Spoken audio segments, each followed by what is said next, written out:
Welcome to Choice Classic Radio. Like us on Facebook, subscribe to us on YouTube, and help keep this show alive by donating at choiceclassicradio.com. For more of your favorite old-time radio shows, join us on our companion podcast, Choice Classic Radio Detectives, where we bring to you tales from the greatest detective shows the golden age of radio had to offer. And now, with 926 episodes from 1934 to 1955, we bring to you Lux Radio Theater. Hollywood, California, Monday, February 22nd.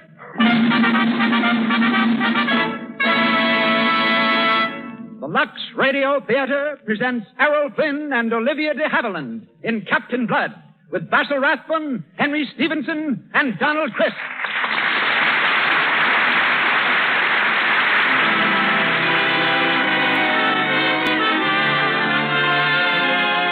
Lux presents Hollywood. Our stars, Errol Flynn, Olivia de Havilland, Basil Rathbone, Henry Stevenson, and Donald Crisp. Our guests, Charles Courtney, underwater treasure seeker, and Douglas MacLean, famous star of Silent Days. Our conductor, Mr. Louis Silvers. Our producer, Mr. Cecil B. DeMille, is deep in the bayous of Louisiana, working on his next picture, The Buccaneer. Until his return next Monday night, it is our privilege to bring you again one of motion picture's great personalities, and an old friend, ladies and gentlemen, Mr. Herbert Marshall. So, do the makers of Lux Toilet Soap welcome you to another hour in Hollywood.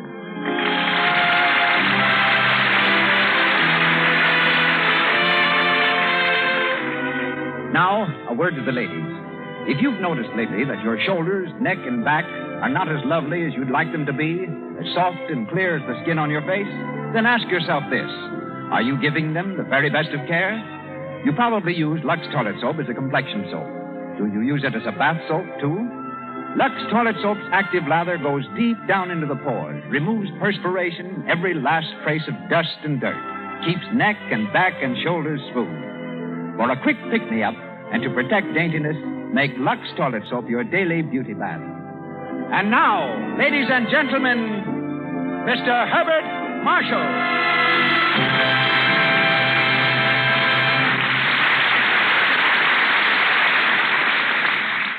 Good evening, everyone. Many years ago, off the coast of Louisiana, there sailed a pirate named Jean Lafitte, a strange combination of plunderer and patriot, and who, one day, pinched by remorse perhaps, or by a sudden thirsting for new adventure, presented his cutthroats to Andrew Jackson, and thereby brought victory to the United States in the Battle of New Orleans. Tonight, Lafitte claims another British victim, and his name is Herbert Marshall. Lafitte, you see, is the subject of Mr. DeMille's next picture, and right now he's down among the bayous, following the trail of the Buccaneer. He asked me here, so here I am, walking the plank with trembling step and quaking heart, but very thankful that next week Mr. DeMille will bring back in the Lux Theater of Radio, and I once again will be able to resume the peaceful obscurity of a listener in. Our story tonight concerns another pirate, Captain Blood, with Errol Flynn in the title role. Born in Ireland, a descendant of Fletcher Christian, who led the historical mutiny on the Bounty, Errol's own adventures in the South Seas before he turned actor read like a page of strangest fiction. Signed by Warner Brothers, he made his first Hollywood success in Tonight's Story, and his latest film is Green Light. When Olivia de Havilland appeared here last fall, Mr. DeMille told you how Hollywood changed her plans to become a school teacher and overnight made her a brilliant new star. She, too, appeared in Captain Blood and tonight resumes her role of Arabella. Lovely, unspoiled, and with a talent belying her youth. We'll see her shortly and call it a day.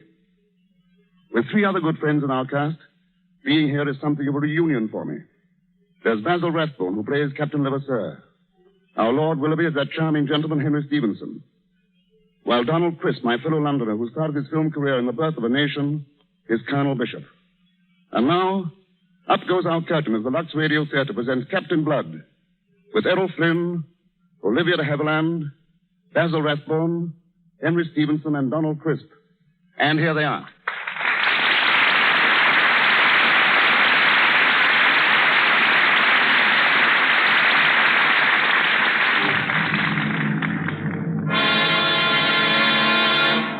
England, in the year 1685.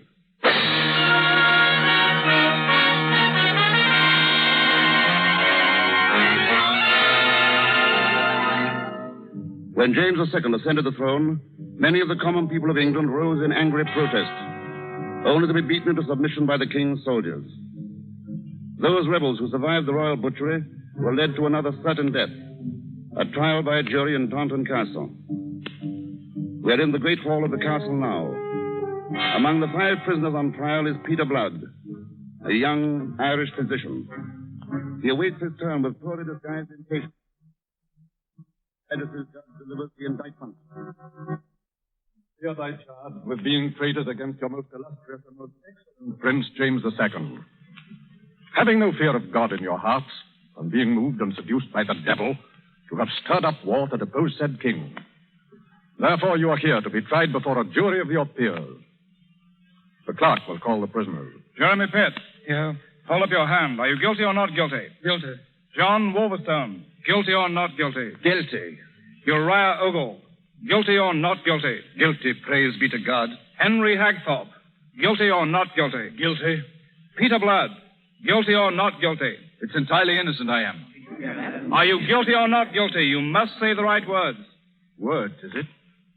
Speaking of words, I'd like to say a few about the injustice of keeping an innocent man locked up for 3 months in such filth and heat and ill feeding that my chief regret is I did not try to pull down the filthy fellow that sits on the throne. Silence!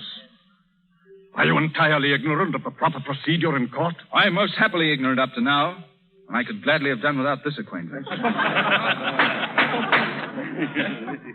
Peter Blood, you were taken into custody at the same time as the other 4 prisoners.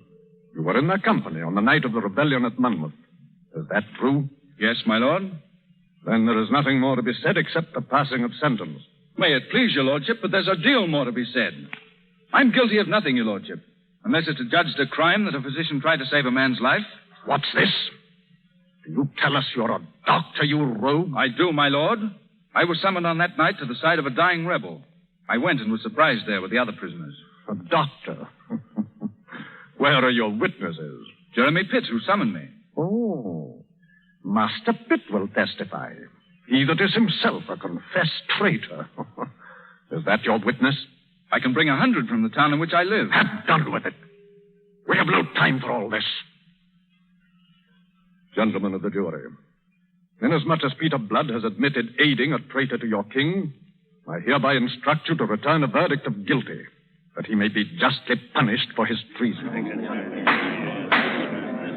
So, justice has come to that, has it?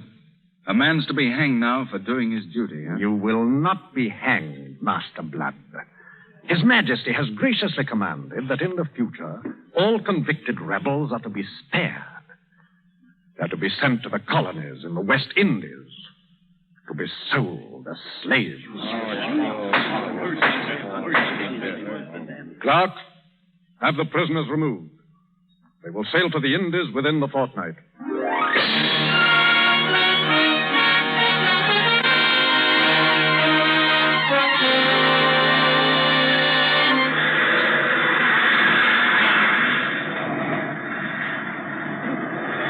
Out on deck.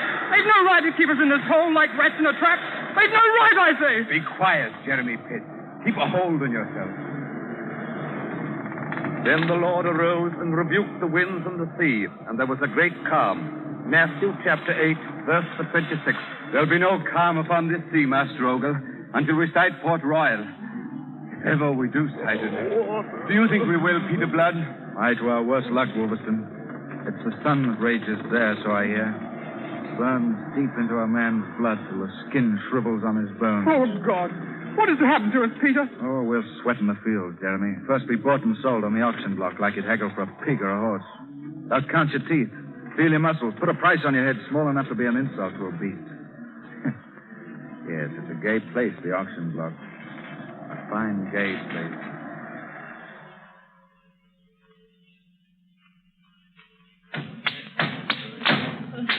Line those slaves up there! Line them up there! Get in, you swine! Let them feel the whip. They'll move along fast enough.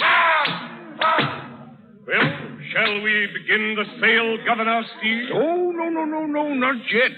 We're waiting for Colonel Bishop. But Colonel Bishop is here now, Governor Steele. Here comes his carriage. Oh, yes. He's brought his niece, I see. charming girl. Good afternoon, Colonel Bishop. Good afternoon. Good afternoon, Miss Arabella. How is my darling the governor and his foot? Every day I'm sure my gout can't get any worse, and every day it does. You know, Let's get on with the sale, Your Excellency. Oh, of course. My dear Colonel, according to the King's request, it's for you to take first choice, and at your own price. Egad, they're a weedy-looking lot. Not likely to be of much value on the plantation. The less you want, the more for Mr. Dixon. Dixon. Oh, Uncle, I wish you'd buy all the slaves. Buy them all? To keep them out of Dixon's hands, I've heard of those mines of his. And what have you heard? That they're wet, dark, evil holes. That men can't live there but die in agony of a horrible lung fever. You can't stand by and see men doomed to that, Uncle. Arabella, don't be childish. They should have been hanged, drawn, and quartered. Any fate they meet is too good for them. Start the sale. Here's the best of the lot, Colonel Bishop. His name is Wolverson. Healthy and strong. Open your mouth. Good teeth. 15 pounds. Sold. Move along there. Next. Get up there, you. Ah, here we are. Here's another good one, Bishop. Peter Blood. Looks healthy enough. Open your mouth. Open yours and we'll compare them. I wager my gums are in finer shape. Who is this bag of impertinence? Peter Blood, sir. A doctor he is. Stand over here. Now, open your mouth, you dog. If there's a dog here, let him show you his teeth. I'll show mine only to bite. There's a rebellious rascal, Arabella. Good for him. He has pride, Governor. Not so good for him, evidently. His pride will purchase him a ticket for Dixon's mine. He isn't there yet. Auctioneer, Miss Arabella? let me speak to this prisoner. Speak to a dog. Arabella, get back to the carriage. Please, Uncle. Peter Blood. You're extremely foolish. You overwhelm me, my lady. Fortunate for you that I'm here to save you. If you mean by that lofty speech that you'll persuade him to buy me, I'd thank you not to interfere. Would you? As it happens, you are hardly in a position to have anything to say about it. Uncle, will you buy him, please? Him I will not. Let him cool his head in Dixon's mine. I'll have none of him. Uncle. I say no. Very well. Mr. Dixon, will you make a bid? I'll give £5 for him. £5. That's an insulting sum to offer. does anyone ever more? I do. I'll give £6. You flatter me. I'll give 8. Arabella, you're making a spectacle of yourself. Let me be. £9. £9. £9, Miss Arabella. It's a big price to pay for such a skinny fellow, but £10. Sold to Miss Arabella for £10. What do you wish done with him, Miss Arabella? Oh, well, Don't be hesitant, my lady. Speak up. You've paid for me. I trust you've learned your lesson in appreciation. You may join my uncle's slave. Thank you. Your very humble slave, my lady. Arabella, get back to the carriage. Governor Steed will take you to the house. Of course, of course. This way, Miss Arabella.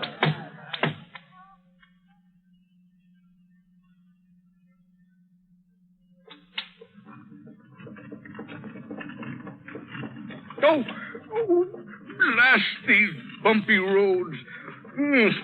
My foot's a bundle of fire. What does the doctor say, Governor? Say? He says nothing, of course. Well, then why not try someone else? Another doctor? There's only 2 in the whole blasted island, and each is worse than his partner. There is another now. Who? Peter Blood? Oh, a slave. Would you elevate a slave to be physician to the governor? Well, why not? If he can help you, you can't tell. He may be very good. Well, it might be worth a try. I'll have him come and treat me for a while. Why are you laughing? I'm just thinking how annoyed Peter Blood would be if he knew I'd just done him another favor.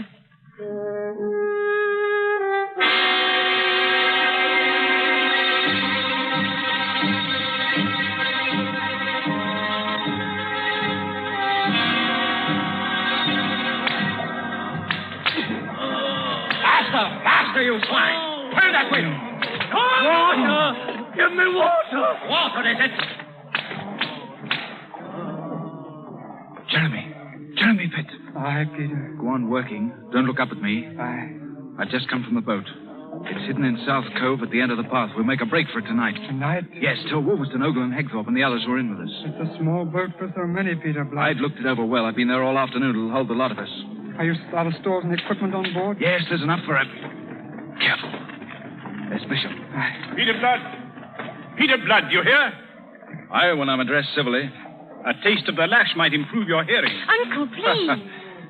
Be quiet. Where have you been? I've been at my work, attending to the governor at his house. You lie. Do I? The governor's had another attack of gout. He's been screaming for you like a wounded horse all afternoon. Well, then, it appears I was not at the governor's house. Where were you then? Well, I was... He was with me, Uncle. Eh? What's that? Thank you for protecting my reputation, Dr. Blood. But it was a useless gallantry. My uncle knows that I spend my time with whomever I please.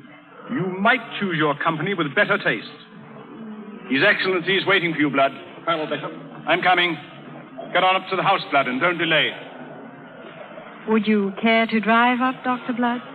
Well, thank you. Drive on.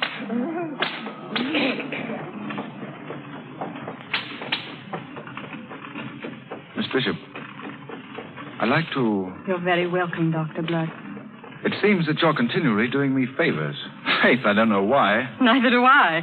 Yes, I do. It's because you're so very grateful and always thank me so prettily.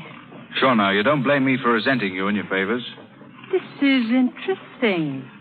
I've had men tell me they have reasons for admiring me, and some few have even made claims to reasons for loving me. But for a man to store up reasons for resenting me, how refreshing. You must tell me a few of them. The first is reason enough. You bought me. I've had no lack of experiences in my life, but to be bought and sold was a new one. And I was in no mood to thank my purchaser.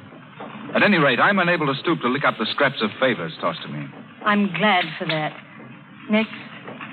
Well, I've resented you because your name's Bishop. My thoughts have lumped you with your uncle. How was I to know, bedad, that a devil can have... that a devil can have an angel, a niece? From a resentful man, that is a pretty fair compliment.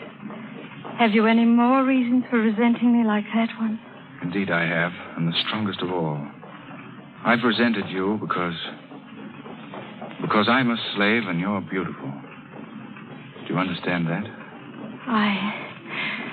I don't know. If you were to explain further. No, I've already talked too much. Why did you lie to your uncle? Why did you tell him I was with you? Why? Dr. Blood, you're a physician and should know. Is it not considered unhealthy for a slave to be seen at a boat? At a boat? Why should it be? Boats put out to sea. Slaves may not. You're jumping at conclusions, aren't you? Am I? This afternoon I happened to drive past the South Cove. Fortunately, I was alone at the time. I see. Miss Bishop, it's difficult for an Irishman to apologize, but I hope you can forgive me for having thought badly of you. I will. I will if you tell me what you think of me now. How I think of you? I think of you as... Faith. I think of you as the woman who owns me, her slave. Oh. But I think the man is lucky who can count you his friend. I think you know you can. What was that? Sounded like cannon. It was. Look at the men in the field. They're looking towards the bay. It must be... Wait. Can you see? Yes, there's a fleet sailing in. Spanish man of war. Spanish? Then it's an attack. A surprise attack. Quick, into the house. Where are you going? I've got to see the men. We've work to do. Dr. Blood, come back. Don't go down there. Peter, Peter.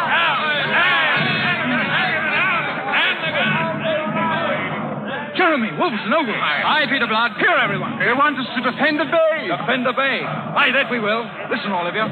This is our chance. Our chance to be drilled by a cannonball. Listen. I want you to gather all the slaves, as many as have the spark of courage, and follow me down to the waterfront. What for? We need a boat, do we not? Aye. And we'll have one. But none of your skulking little craft. We'll take a good one, a Spanish man of war. Aye. Aye. We'll board her under the fire from the other ships. Take command of her. Turn our cannons on any Spanish boat that blocks our way to the sea. It's a long chance, friends, but with the help of God, we'll make it. Are you with me? Aye. Peter! Then come on, everyone!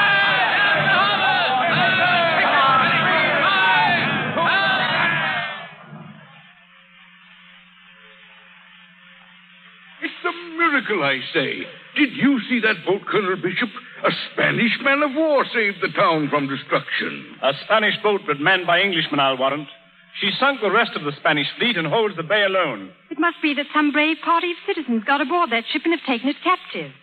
Gad, I think you're right.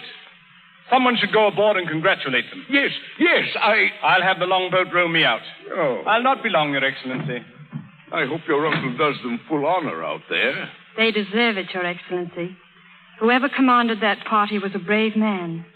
A very brave man. I wonder who it could have been. I wonder.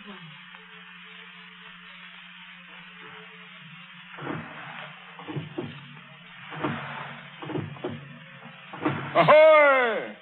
Spanish man of war, ahoy! They don't answer, Colonel. That's strange. I'll go aboard. Pull over there by the ladder.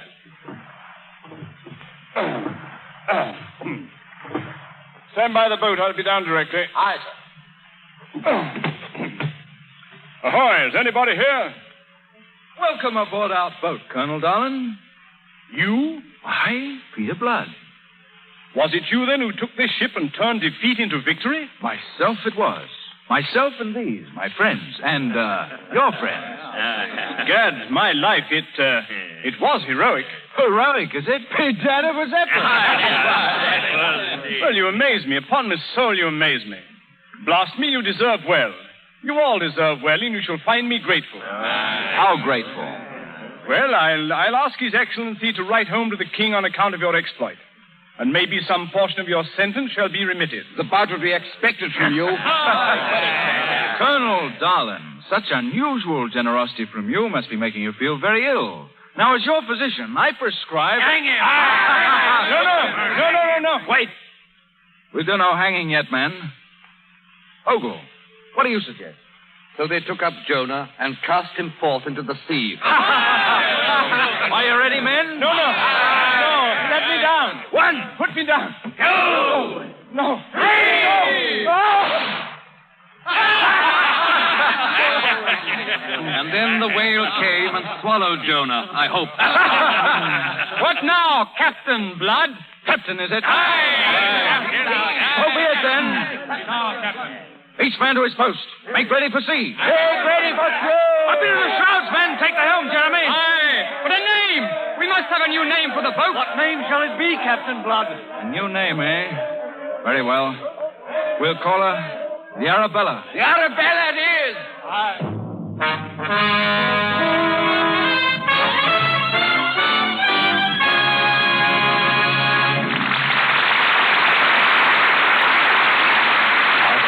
Harold Binn and Olivia de Havilland are going on with Captain Blood in just a moment. Now, a short side trip to the home of a reporter from one of the famous movie magazines. This particular reporter has a new roommate from New York. Let's listen in. Peg, do me a favor, will you? Kind of look over this beauty article tonight. I walked the dressing rooms of every studio in Hollywood today to get the dope for it. Oh, why don't I get jobs like that? I've never been in a studio dressing room yet. Boy, I'll bet those screen stars have some plenty expensive beauty aids around. Upkeep on million-dollar complexions must be something. Hey, don't tell me it's news to you that screen stars use Lux toilet soap. Why, everybody knows that. But believe me, there's a lot in seeing it with your own eyes in the dressing rooms at RKO, Warner's, and all the rest. Of course, I've heard a lot about Lux toilet soap. And now that I've seen a lot of movie stars' complexions myself, I've decided I'll give it a whirl. That girl is in for a smooth complexion, the kind that screen stars have to have. Remember, when 9 out of 10 screen stars use Lux toilet soap, it's because this soap keeps skin smooth. Lux toilet soap guards against cosmetic skin. Its active lather removes the hidden traces of dust and dirt, stale rouge and powder that might remain to choke your pores. Before you put on fresh makeup, remove your stale makeup with Lux toilet soap. And be sure never to go to sleep at night without this important care. Lux toilet soap is a beauty soap thousands of happy girls are using. You'll like it, too. Once again, Herbert Marshall. On with the story of Captain Blood, starring Errol Flynn and Olivia de Havilland, with Basil Rathbone, Henry Stevenson, and Donald Crisp.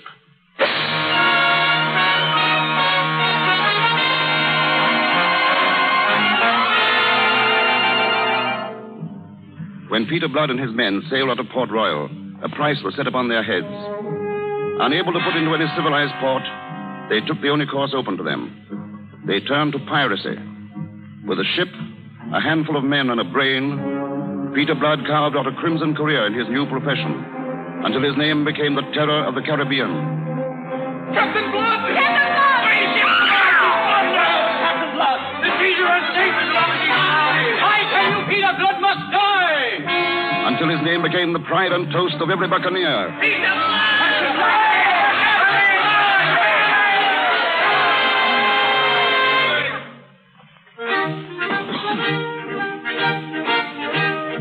Tortuga, an island off the coast of Haiti, was the one haven of refuge for pirate craft.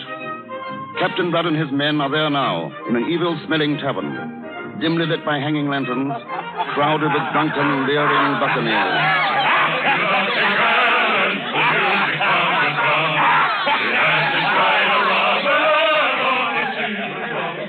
Captain Blood. Hi, Jeremy. Captain Lerner is waiting for you in the other room. He is he? Yes, it's about the partnership. Tell him I'll be there. Come on, lad. Join with me on this.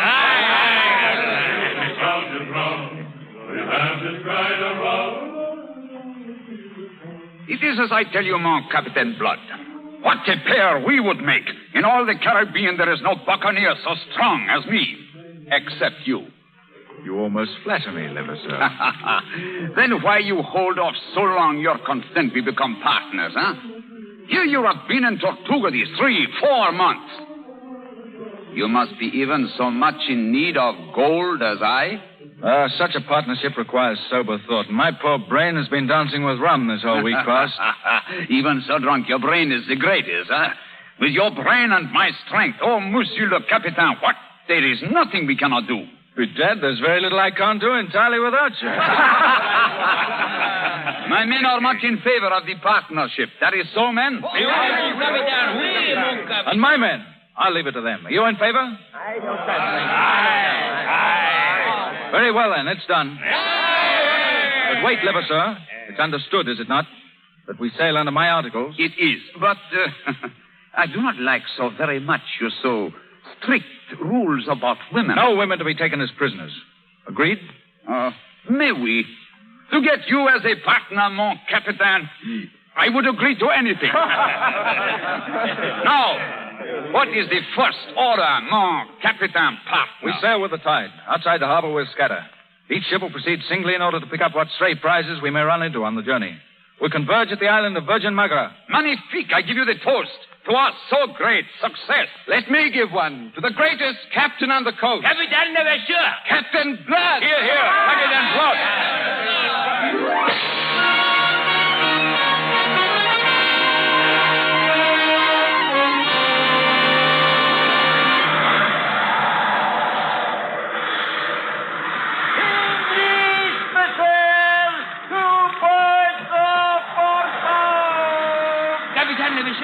Captain Levasseur. Oui. You hear the lookout, mon Capitaine? An English vessel off our port. We are lucky, yes? Just as I am about to give up and anchor to wait for my partner, Captain Blood, this very fine English prize walk right into my parlor and say, bonjour, Levasseur. We go to give welcome, Cahusac, huh? Oui, mon Capitaine. Run up the Spanish flag. We must take them by surprise. Run up the Spanish flag!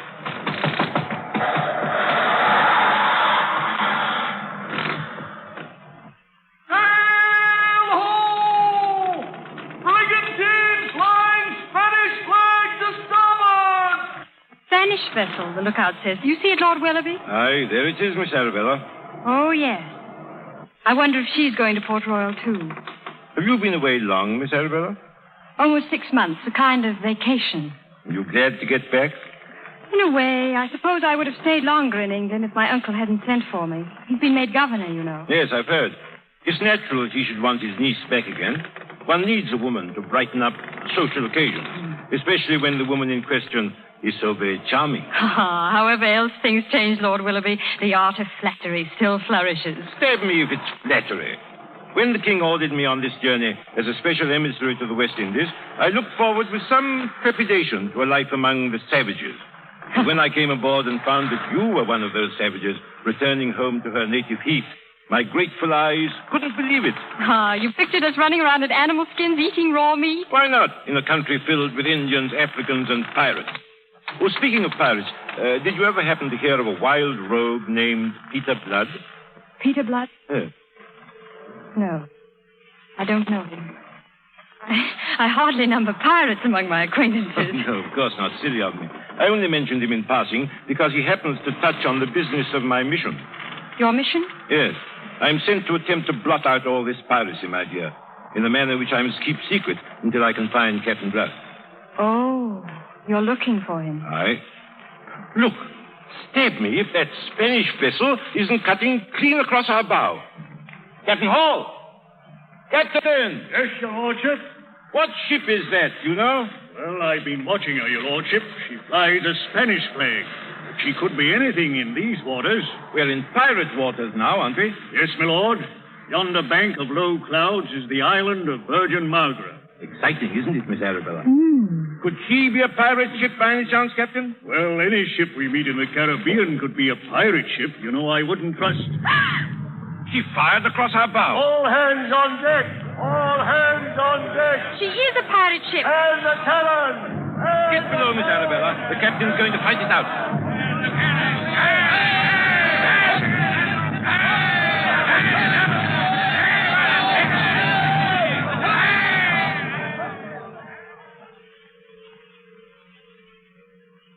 Yes, my friend.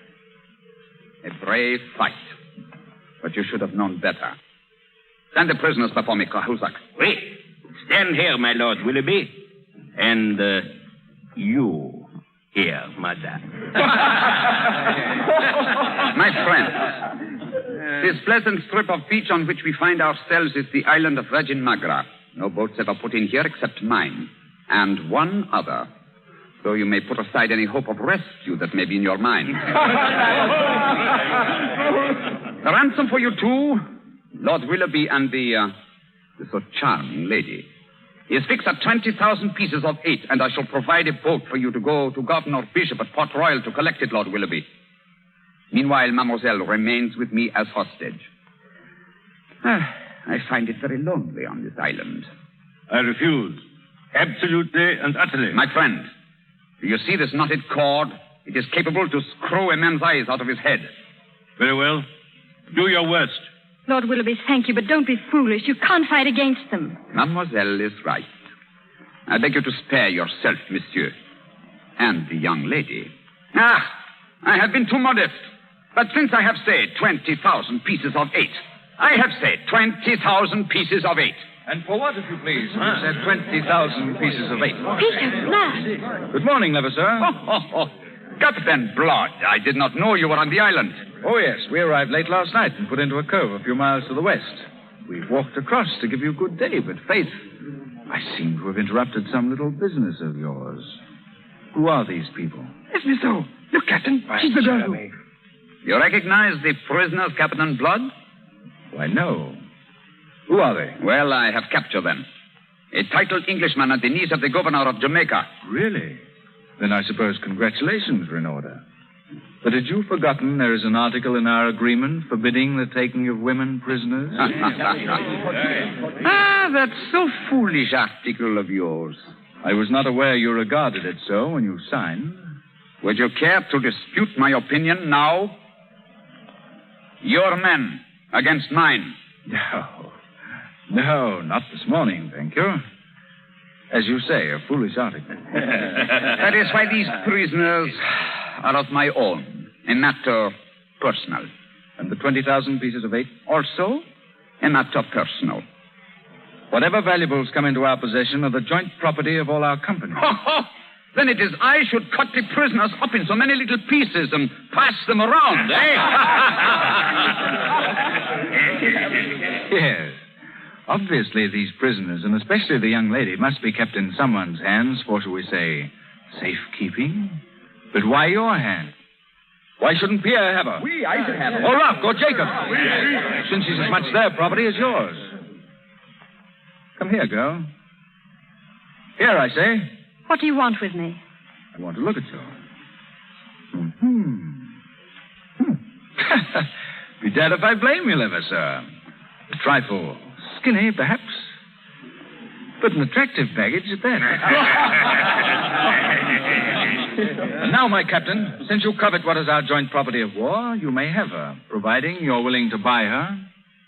Buy her? Yes, at the price you yourself have set upon her, 20,000 pieces of 8. That is right, mon capitaine. It is reasonable. It is in the article. What is in the articles, you fool?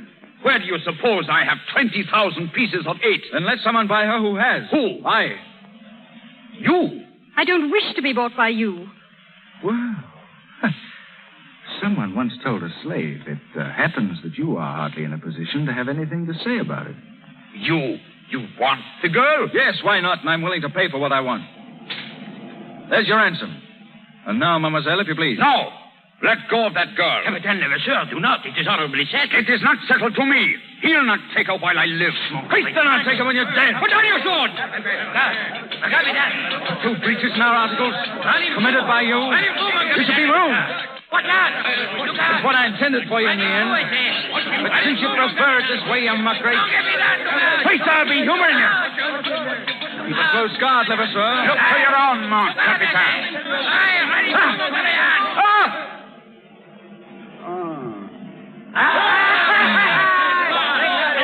He's dead. Clean through the heart, Captain Blood. That, my friend, ends a partnership which should never have begun. Wolverstone. We're leaving. Take the girl. What are you going to do with me? Where are you taking me? I've not decided as yet. I'll go to Port Royal or nowhere. Will you now? You'll find you'll do as I say. What right have you to treat me this way? Right. The right of possession. Wolverstone, you may take my property aboard ship.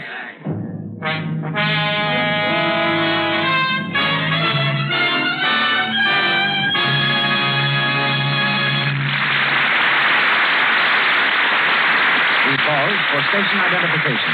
This is the Columbia Broadcasting System. This is KNX Los Angeles, the voice of Hollywood.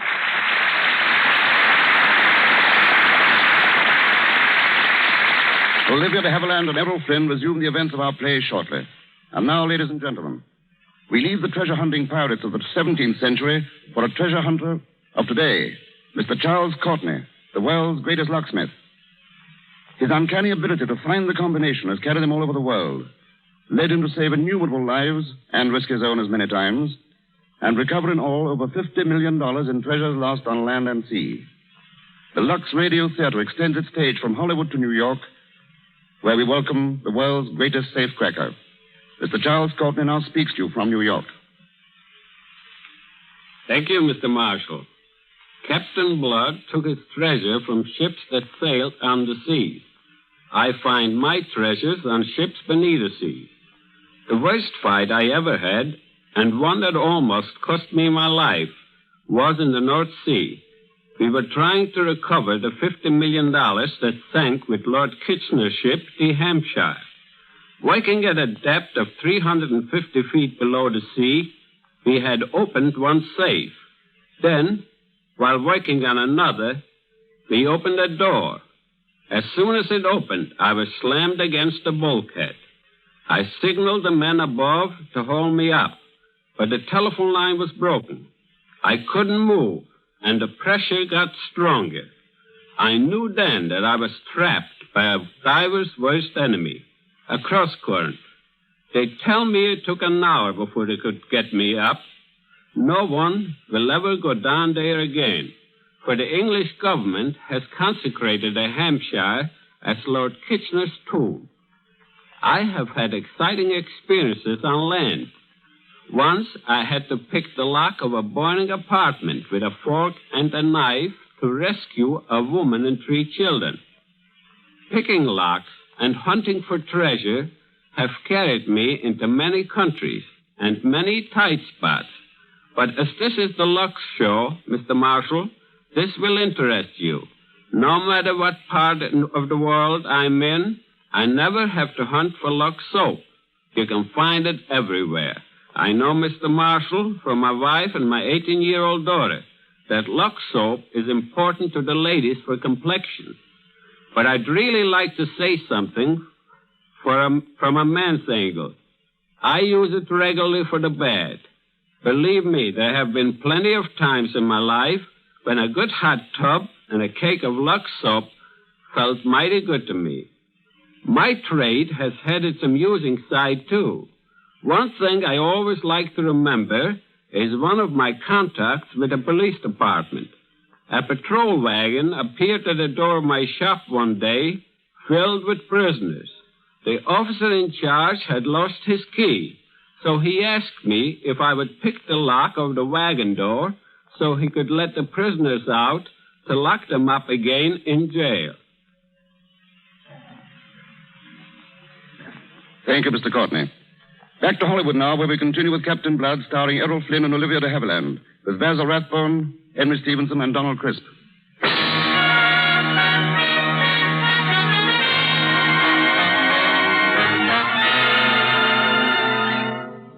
Captain Blood's unchivalrous actions toward Arabella were prompted by necessity, to safeguard her from the men. Now in his cabin on board the boat, he expresses his true feelings. He paces the floor exultantly as Arabella sits watching him. Arabella. Arabella, to think that you're really here. Here in the cabin of this ship, which I named for you. I dared to hope that someday you'll be here. To gather all these precious things I have for you. See, Arabella? Ankle rings from Persia. And look, red jeweled slippers. Long golden chains. And this dress, Arabella. This blue dress. When I saw it, I thought of your eyes. And I knew it was made for you to wear. I'll never wear it. Nor any plunder gotten by a thief and pirate. Thief and pirate? Thief and pirate. Arabella, you... I've seen your pirate ways. I've seen myself bargained for and fought over. A combat between jackals. I thought you understood. You mean you thought you'd bought me? I suppose I should have regarded that as a compliment. You pirates are used to taking what you want without the formality of purchase. I advise you to go back to your ladies at Tortuga, Captain Blood. To your ladies who are thrilled by your bold, lawless ways. I only hate you and despise you. I might have expected your thanks for what I've done this day, but very well, let it be so. I'm thief and pirate, and I'll show you how a thief and a pirate can deal. Once you bought me for 10 measly pounds. Now I bought you for considerably more. The amounts of no matter.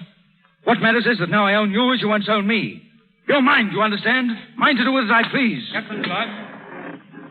Well? Lord Willoughby sends his compliments and requests that you talk to him at your earliest convenience. He's sent out by the king himself. You can return his compliments and tell him to go to the devil. I'm not convenient to any friend of the king. Aye, sir. Oh, wait. I'm going on deck. Jeremy, take this lady to her cabin and see that she stays there. Aye, sir.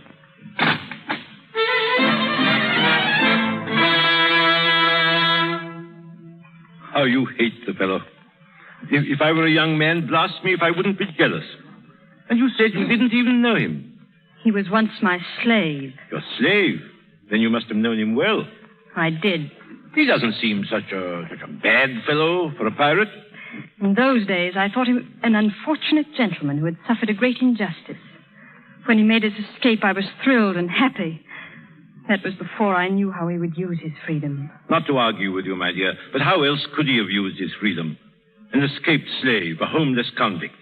And aren't you forgetting that a man's bitter heart may demand its revenge? That's the unforgivable thing, to have held his revenge above all else and so to have destroyed himself, for he has. I've seen pirates. I know what they are. Cruel, evil, greedy, plundering peaceful cities, torturing their captives.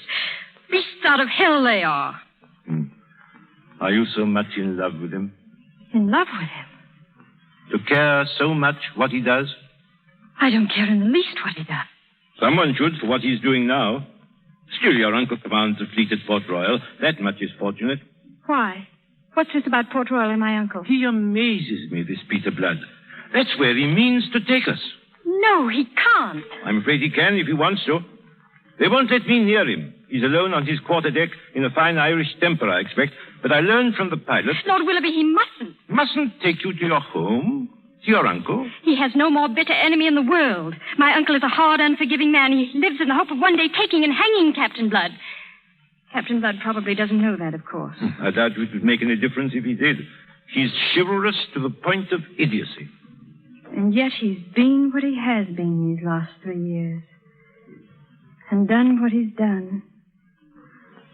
Oh, Lord Willoughby, help me. I see your point, my child. But it's something you'll have to decide for yourself. Life can be infernally complex.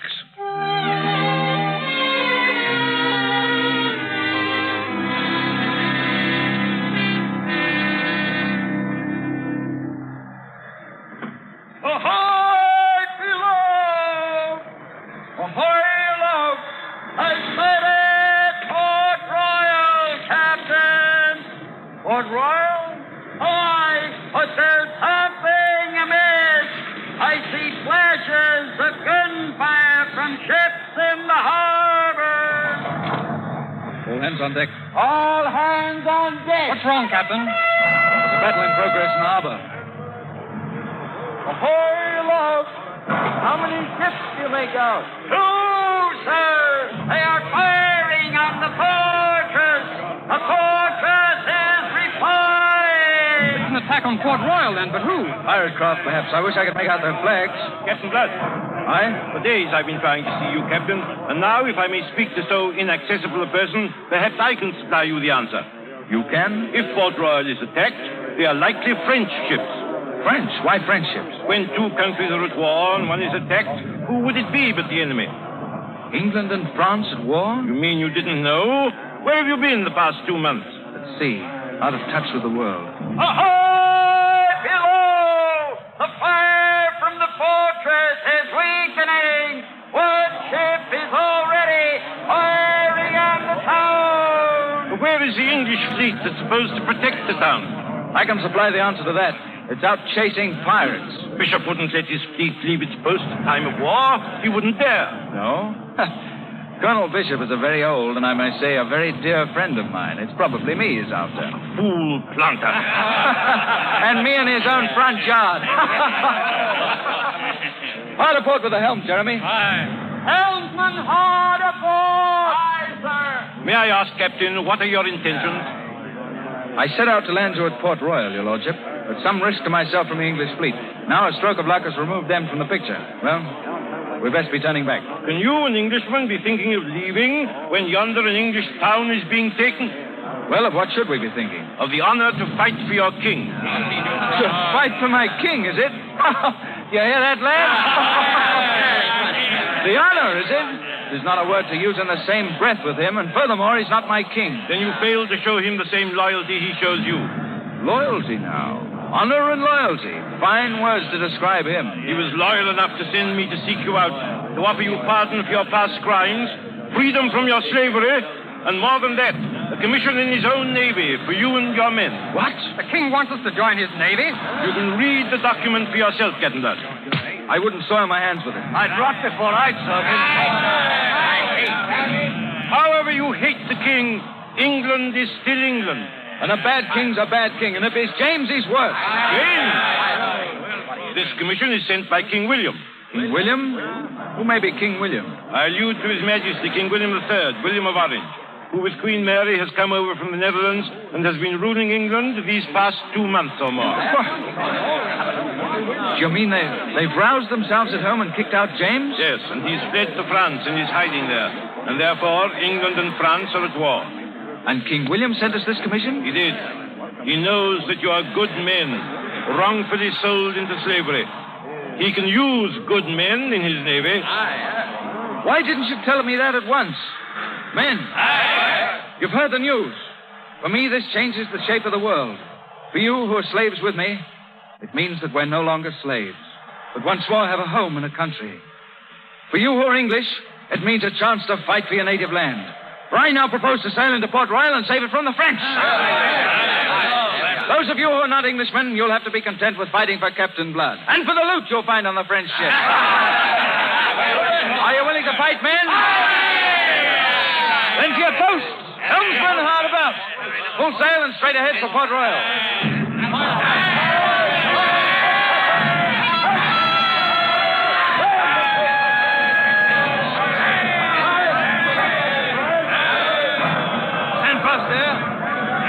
Starboard broadside.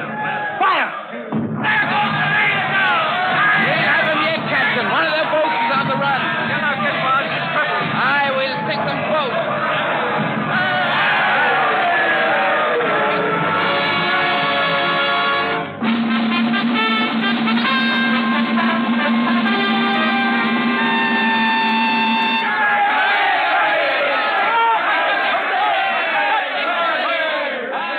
England's thanks, Captain Blood, and my admiration. Never have I seen victory so gallantly snatched from defeat. It was a good fight. But Miss Bishop, where is she? Is she safe? Safe and sound. You'll find her now at the governor's mansion. That is, if you're looking for her. Looking for her? Aye, there I am.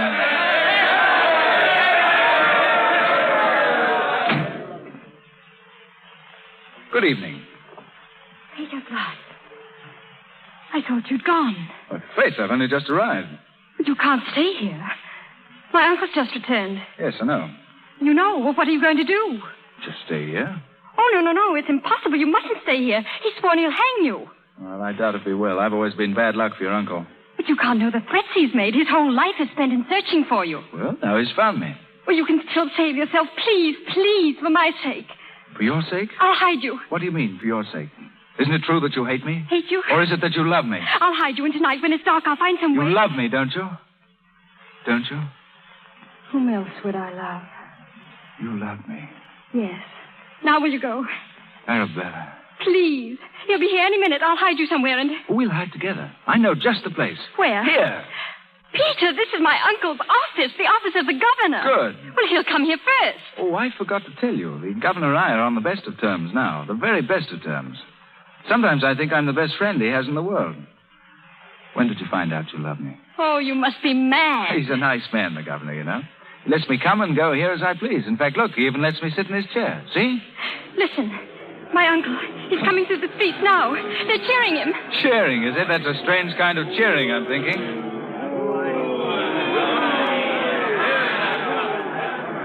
Take your hands off me, you rogues. I have arrested you by order of His Excellency the Governor. The governor? You're mad. I am the governor. You mean you were the governor? But you've changed that in your absence. Bishop, you're removed from office for abandoning your post in time of war. Who the devil are you? My name is Willoughby. I'm a special emissary from His Majesty the King. Lord Willoughby? You were informed, I think, of my coming. Oh, yes. And yet you went off on some wild goose chase after a pirate, leaving your capital to the mercy of the enemy. It's a serious matter, Colonel Bishop, as you may find. But your lordship... I'm not concerned to hear your reasons, man. His Excellency the Governor will hear you. The governor? You'll find him inside the house. It rests entirely with him, whether you're hanged or not. This is one more item to the account of that scoundrel Blood. By heaven, what a reckoning there'll be when we meet.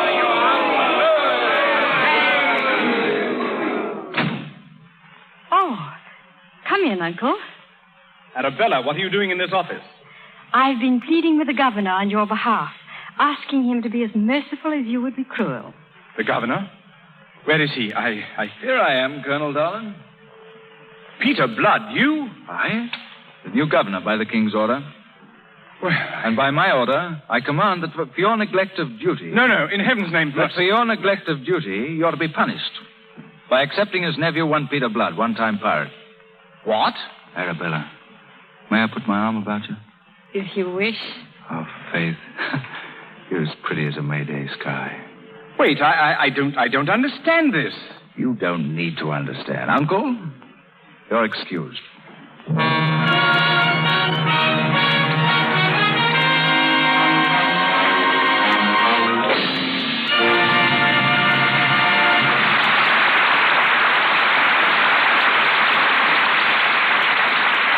And so we ring down our curtain on Captain Blood, but not on Errol Flynn and Olivia de Havilland, who return to us in a few moments. Douglas MacLean is one of the 4 or 5 major stars of silent days, still most prominently identified with films. He starred in such pictures as The Hottentot, 7 Keys to Baldpate, and 23 and a Half Hours Leave. Then he turned producer, sponsoring So Red the Rose, Accent on Youth, and Mrs. Wiggs of the Cabbage Patch, to name a few. Today he is head of Douglas MacLean Productions, whose pictures are released by Grand National, the most recent of which is Great Guy, starring James Cagney. Ladies and gentlemen, Mr. Douglas MacLean.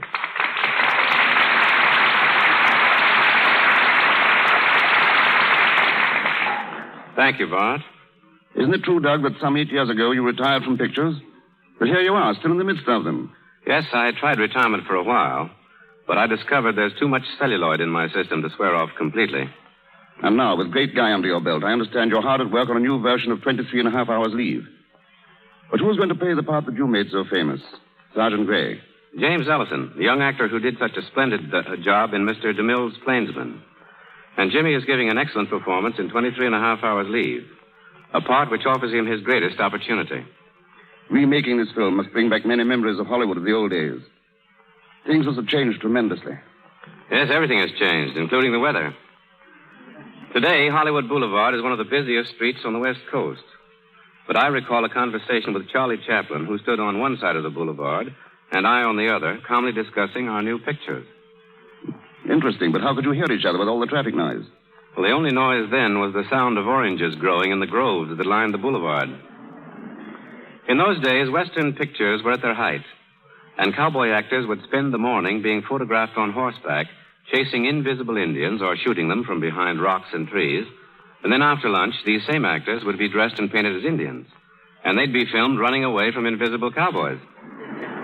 When the picture was screened, it was not unusual for the same actor dressed as the cowboy to shoot himself dressed as the Indian. Actors were very versatile in those days. You've been in pictures for 20 years, Doug. But no one will believe it, judging from your looks. Pardon me, did you say looks or lux? Oh, good going. And since we're on the subject of Lux soap, why not a word about what Hollywood studios think about it? I'll do better than that, Bart. I'll say 2 words. It's tops. Thank you. And now, from your experience as an actor, director, writer, and producer, what's your opinion of radio in Hollywood? Radio has probably become the biggest asset to motion pictures in the past year or so. I believe each helps the other, so long as entertainment maintains the standard set by the Lux Radio Theater. In the silent days, actors like polite little boys and girls were seen but not heard. But now you hear them whether you see them or not. Thank you. Bye, Doug.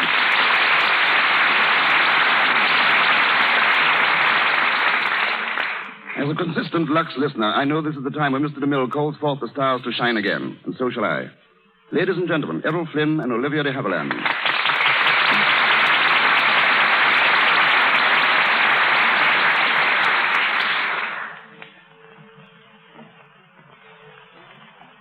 Thank you, Mr. Marshall, for a most enjoyable evening. Nowadays, we're all inclined to look upon a life as adventurous as that of Captain Blood as being entirely to the romantic past. But our friend, Mr. Flynn, can put some of those old-timers to shame. What have you to say to that, Errol? Well, life is still rather primitive over there in New Guinea. I spent 6 years in the islands, first as a patrol officer of the constabulary. If you can picture me as a cop, you'll realize about how primitive the place must have been. And what happened after that, Constable Flynn? Well, I grew a beard and became a beachcomber. When I got tired of combing the beach and the beard, I traded a bit in pearls. After that, I got hold of a schooner and went in the copra business. Errol wouldn't tell you that he's written a book about another voyage he made, but he has. It's called Beam Ends. It's just been published, and a very fine book it is. Errol, you're leaving tonight on a new trip, aren't you? Yes. Flying to New York in an hour, and then I sail for Europe. I hope to get a look at the Spanish War, and on the way home, perhaps spend a few weeks in South America. But that's enough, I think. How about you, Olivia? Well, after working in 2 pictures with me, Errol, you should know what a singularly uneventful life I lead. But it's a very happy one. And I'm looking forward to making a picture soon with Leslie Howard. And then next summer, if things turn out as I hope they will, I plan to spend 3 whole months touring the country in an automobile and really seeing what the United States look like. And now, before I say goodbye, I'd like to congratulate the sponsors of this program for their marvelous product, Lux Toilet Soap. It's the finest complexion care I know of, and whenever girls ask my advice, I always recommend it. Thank you. Goodbye, Bart. Many thanks. To both of you, all the luck in the world. Thank you, Mr. Haviland, Mr. Flynn, and Mr. Marshall. Ladies and gentlemen, this is your announcer, Melville Ruiz. Before Mr. Marshall tells us of next week's program, may I say that Mr. Flynn, Mr. Haviland, Mr. Rathbone, and Mr. Crisp appeared through courtesy of Warner Brothers, Mr. Marshall, RKO, and Columbia Studios, and will next be seen with Marlena Dietrich in The Angel. Mr. Silvers is from 20th Century Fox, where he was in charge of music for the new film Love is News. And now, Herbert Marshall. Next Monday night, when you and I tune in the Lux Radio Theater, we'll find Cecil B. DeMille resuming his regular place at the helm, bringing us a star and story warm to our hearts. The story will be Peter B. Kine's Cappy Ricks. In the title role, one of the finest character actors of the stage, screen, and radio, a man beloved by millions throughout the country. Ladies and gentlemen, Charles Winninger. And with Mr. Winninger, Richard Allen and Sally Eilers. And now I join the makers of Lux Toilet Soap in inviting you to listen in again next Monday night, when the Lux Radio Theater, here in Hollywood, presents Charles Winninger, Richard Allen, and Sally Eilers in Cappy Ricks, with Cecil B. DeMille back again as producer. This is Herbert Marshall bidding you all good night. This is the Columbia Broadcasting System.